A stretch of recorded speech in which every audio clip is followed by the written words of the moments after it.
Hello, this is Matt on the Moon Lambo channel. Let me tell you a story about a single XRP holder who is pushing back against the SEC and seeking to uncover information about alleged improprieties surrounding the SEC, interactions with JP Morgan, search terms for certain documents, specifically including JP Morgan, XRP, and Ripple, through the years 2013 through 2018. Because as it turns out, and this is going to surprise 0% of you, dealing with the SEC in any capacity is like pulling teeth. So this video will cover one XRP community member's struggle to acquire SEC documents, which should be available to the public. They're engaging in delay tactics, although I will say, nowhere near as severe as what we've seen in the SEC versus Ripple case in some other areas, let's say. But still, some of the gaps, although nowhere as egregious admittedly, I'm just sitting here wondering why. Why is this simple stuff taking the amount of time that it's taken? Some of it anyway. But also, so again, they're engaging in what appears to be delay tactics, unnecessary amounts of letters and questions back and forth, and demanding money for documents that should be free through a standard FOIA request, that's Freedom of Information Act request, that has no intention for commercial use, regarding the documents in question. It's just it's the interest of the public, right? And so these documents are sought by this XRP community member in an effort to shed light on, again, potentially illicit activities engaged in by SEC officials, which the goal is just to have any questionable ethical activity reviewed by the SEC Ethics Office, the SEC Office of the Inspector General, major news outlets, including Fox News and Forbes, as well as appropriate congressional offices. And Jason Foster, here I'll actually pull him up on his website here, under leadership. Jason Foster was the founder and president of Empower Oversight, actually chimed in to offer a suggestion, and even Attorney Jeremy Hogan provided some quick and short feedback on exactly this. So they seem to all be in line regarding this topic. And Empower Oversight, by the way, they are the organization that sued the SEC this past December for not sufficiently turning over in proper documents or in reasonable time Freedom of Information Act documents. Having to do with Bill Hinman and some other stuff. And I've covered those stories in depth especially over, I guess dating back to December when that lawsuit officially happened.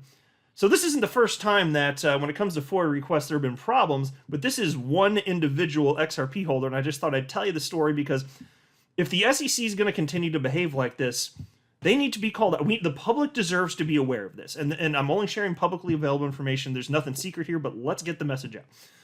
I do want to be clear at the outset, though, I do not have a legal or financial background of any kind. I am not offering legal or financial advice, and you definitely should not buy or sell anything because of anything I say or write. I'm just an enthusiast who enjoys making YouTube videos about crypto-related topics, but just as a hobby and just for fun. The XRP community member in question is named Ashley Prosper. And this actually dates back to the beginning of August, maybe around, I think it was August 8th. It comes up a little bit later. I'll show you in this video. I believe it was August 8th. But that's when the initial request, anyway, the FOIA request was filed. And there was this post from Ashley Prosper on August 22nd of this year, and Ashley wrote the following. The SEC FOIA office is demanding I pay at least 4 hours search time in advance before they begin searching for the requested information about communications between JP Morgan and SEC officials regarding Ripple and or XRP. What should I do? And she then tagged Jason Foster and the official Empower Oversight's Twitter account. Because here was the response. This is from the SEC FOIA office. It's on your screen. It reads as follows. It's short. It says, Miss Prosper, thank you for your email. Please be advised that before we proceed with processing your request, you will need to agree to pay fees. The standard per hour cost for search and review is $61. You are entitled to receive all review time and the first 2 hours of search time free of charge. However, we estimate that the search you are requesting will exceed your 2 free hours of search time. As such, we ask that you authorize at least 4 hours of search time, should be $244, before we proceed with the search. Please let us know how you wish to proceed as soon as possible. So hundreds of dollars. Now, you could think, and maybe it is just innocuous. This is just part of the policy. We're going to say this. We're just, we're going to just let you know that this is, part and parcel of the policy. Although you'll see as we get a little bit further in, it looks to me, based on some of the communication, that they were trying to engage in a little bit of gotcha and trying to ding Ashley with a charge by asking a question that, by their own admission, they didn't even need to ask. And we'll get to that in just a minute here. And you guys can make your own determination in terms of what you think that means. Now, attorney Fred Rispoli, who is also a member of the XRP community, responded to that on August 22nd and said, first, ask exactly what they are searching and how they plan on spending their time with your money. Do you plan on searching emails? And if so, in advance of payment, please indicate which email system and email addresses you are searching. But also be sure to apply for the fee waiver. And then Ashley noted the following. In response to that, I'm building a public vote to show the SEC the request is in the public interest. I will then screenshot the vote when appealing the fee. And so I'll tell you this, couldn't be more obvious this is in the public interest, and there should not be any charges. That is abundantly clear. Here's a simple piece of proof for you. Ashley Prosper put out this vote. This is a poll on Twitter, and asked the following. Please take part in the below survey so I can show the SEC the information requested about JP Morgan/SEC communications is in the public interest. Do you believe the SEC is corrupted and gives unfair advantages to market participants like JP Morgan? And there are 3 responses. You could respond yes, you could respond no, or you could respond maybe. 97.8% of respondents responded with yes, corrupted, out of 2,308 total votes. Over 2,300 people voted. 97.8% have the belief that there's corruption going on here at the SEC and providing advantage to market participants like JP Morgan. So here's why this is important and why they need to not stonewall Ashley Prosper if they want to do what's right here. If there is nothing illicit that has occurred, then you need this information to get out and widely distributed to the public to prove that. And if that's the case, fine. Because I'll tell you this, there's a serious trust issue as far as the relationship between the SEC and the general public. There's a major trust issue. Does this not perfectly illustrate it? So yes, this information needs to get out. It's in the public's best interest, and it's in the SEC's best interest if indeed there was nothing illegal and nothing illicit, no improprieties that occurred. Now, I'm skeptical of that. I think that it's likely that things occurred. I'm not going to make any claims that anything was done illegally because technically I don't have that information. But my gosh, you ever heard the phrase, where there's smoke, there's fire? This does not smell right. It does not pass the smell test. I'm just telling you here. That's my personal opinion, so I'm very skeptical. That's how I'm wording it anyway. So then take a look at this.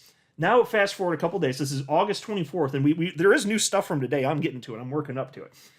So right now we're at August 24th. This is 2 days later, and Ashley Prosper updated again and wrote on Twitter. After the brilliant advice given by Fred Rispoli, attorney, of course, I emailed the SEC FOIA office to query exactly what the SEC will be searching for and how they plan to spend the time with the money they receive. Here is their response. I will appeal the fees in 5 days' time. And so here was the letter that was sent to Ashley Prosper, XRP community member. Miss Prosper, we can conduct an electronic search of the email records of the SEC employees you named in your letter dated August 11th, 2022. In that same letter, you included a list of JP Morgan employees, but since you also stated, quote, to be clear, the SEC should include, but not be restricted to, the above names from JP Morgan, end quote, we would search for emails to/from any JP Morgan employee. The search terms used would be XRP and Ripple. Before we proceed with any search, You will need to agree to pay fees as noted in our email below, dated August 22nd, 2022. Okay, now that's a search I want to see. If they do this, if they engage in this search, and I think that they would, because if they were actually misleading the public, that ever became uncovered, like the degree to which they would be personally liable, I don't think that they'd want to do it. So I suspect that when it comes to these offices, more likely than not, if they find a document, I suspect it's going to come out. Because again, their employee in the FOIA office, you never know for sure. You never know for sure with this stuff, but I'm just saying. And so you're talking about searching JP Morgan, XRP, and Ripple. Yes, please. Yes, please send that my way. I think that is in the public's best interest, right? Fair to say. Wouldn't you agree? And so then there's this, and this brings us up to today. This is from September 6th, 2022. And Ashley provided an update on Twitter, and she wrote the following. After appealing the fees applied by the SEC FOIA office, I have received the below response. They want to know what I plan to do with the requested info, analyze for any wrongdoing, publish and share with, and then tagged Empower Oversights and a couple others. So here's where I look at what they're writing here, and I'm thinking that it appears that this is an attempted gotcha question because they ask a question that they admit they don't have to ask. So it reads as follows. Check this out. This responds to your Freedom of Information Act appeal of the FOIA officer's decision concerning your August 8th, 2022 FOIA request as amended for information related to communication JP Morgan and the SEC during the time period 2013 to 2018. So I'll pause to note, when I was referencing, we get to a reference of the very beginning of this. That's what I was talking about. That was the very beginning, August 8th, and information was requested by Ashley Prosper, having to do with JP Morgan and the SEC, with the time period being from 2013 to 2018. Anyway, the SEC officer continues. You also requested a fee waiver. By letter dated August 9th, 2022, the FOIA officer denied your request for a fee waiver and placed you in the other use fee category. So other use is in quotes because it's a specific category within their office. So right there, I kind of questioned the judgment as to why that would be other use and why that wouldn't get approved, but okay, whatever. Let's move forward. I got more to say about it, but moving forward, this officer also stated, on August 29th, 2022, you filed this appeal challenging the FOIA officer's decision to deny your fee waiver request and to place you in the other use fee category.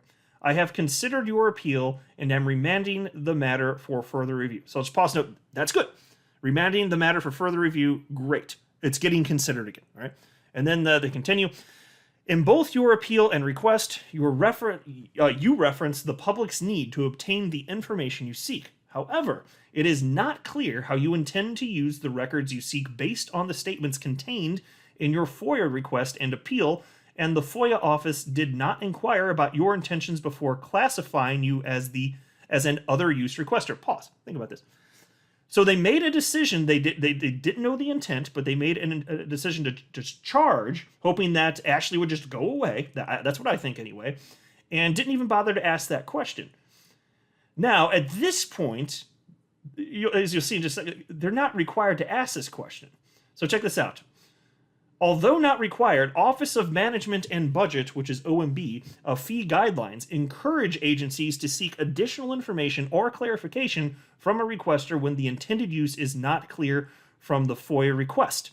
Thus, I am remanding this matter to enable you to provide the FOIA officer, Ms. Carrie Hyde-Michaels, with a written statement describing your intended use of the requested records in order for the FOIA office to place you in the appropriate fee category, which could be other use. Okay, let's pause there. So they made a decision all willy-nilly, but now that Ashley is pushing back, now they're like, oh God, we have to actually analyze this. And on top of that, though, perhaps more egregious, they don't even have to ask this question.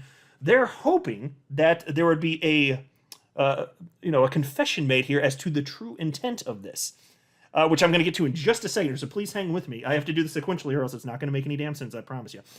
But you'll see here in just a second that I think they were hoping for something. I don't think they want to deal with doing the work and actually getting the information. I don't think they care about. I'm not getting. You tell me. Are you getting the sense that they give a damn?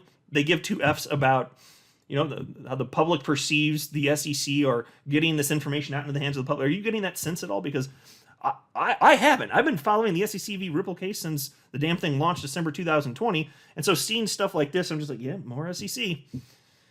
And then they wrote here, because your fee category affects the analysis in determining whether your fee should be waived, a decision on whether the FOIA office properly denied your request for a fee waiver cannot be made at this time. You are free to renew your appeal if necessary after the FOIA office issues its remand decision concerning your fee category. So playing the waiting game to this point here. But upon reading that, Jason Foster, who again is the guy who founded Empower Oversights, which sued the SEC in December, he's paying attention to this. And he provided the following important information. They would need to charge if you were using the info for commercial purposes. So they should only need your certification that it is to publish/educate the public. So that's what Jason Foster said, which is very useful information, of course. And so doesn't it make you wonder, since they don't have to ask the question of the use, the only potential reason, the only thing that could potentially result in favor of the SEC in terms of getting money and potentially that being a deterrent to do work is if there was an acknowledgement that this is for commercial use. Now it's not, according to Ashley Prosper, and that seems pretty obvious, based on the approach here. But given that you don't have to ask that, it looks like the SEC is just hoping against hope that would be the response. It's not, but doesn't it look like that? I can't be the only one thinking this, right? And so Ashley then wrote this. She said, my response will be ... So I don't know if this was actually sent in, but this is the response that's going in to the SEC. And I'll tell you before covering it that after reading it, Attorney Jeremy Hogan said the following in a tweet. He said, that seems right in line with what Mr. Foster was saying. Nice job. So everybody's on board with this, and this obviously needs to be done. So this is a good thing, which is why I want to bring this to the attention of the public, because if anything goes bad here, I think that the public deserves to be aware of this, and that way we can also say something about it if we so choose. You know what I'm saying here? Just trying to keep everybody informed. So here's the letter from today, written by Ashley Prosper, which I don't know if she actually sent it in today, because she wrote, again, my response will be, but it reads as follows. On August 29th, 2022, I appealed your decision not to waive the fee you had applied to my request. This has now been reviewed, and the matter was remanded back to you for a further decision once I had clarified that what I intended to do with the information. To be clear, the information is intended to educate/inform the public about how or whether SEC employees give unfair advantages to certain market participants due to their power, position, personal influence, or all of the above. I have no commercial interest in the requested information. The information will be reviewed and shared publicly on Twitter and YouTube. It will also be shared with news outlets such as Fox News and Forbes, and not-for-profit organizations such as Empower US, that'd be the Empower Oversight Organization, of course, and Crypto Law US. That's John Deaton's organization, of course. And then she says, this information will help the public understand how the SEC operates and will shed light on any illicit activities which may then be referred to the SEC Ethics Office, the SEC OIG, and or the appropriate congressional offices. We must make sure SEC officials/employees are working to protect the public from harm and are not abusing their offices or positions to advantage, protect, or enrich themselves or their friends. Kind regards, Ashley Prosper. I like that. You little golf clap there for Ashley Prosper. So, I'm just doing what I can to make sure everybody's staying informed. We're on the same page right here. I'll let you know as soon as there's an update on this one. What do you think it's going to be? Because you know that the intent must be, oh yeah, $244, that'll probably get her to go away. Not so much, and now many thousands more of the XRP community is aware of this. So let me know what you think about this. Once I came across this entire story, I'd been following it loosely, I just hadn't talked about it on my channel, but once I saw this, and I was just like, okay, I want to tell this story. I was like, I'm going to tell this story on my channel. So hopefully we get the information. Hopefully there's no sort of BS charge, because that just doesn't make sense. It's clearly in the public's best interest. It couldn't be more obvious. But if it doesn't go the right way, right, you're going to be informed. I'll just leave it at that, pretty much. I'm not a financial advisor. You should not buy or sell anything because of anything I say or write. So that would be a very, very, very bad idea. Until next time, to the moon, Lambo.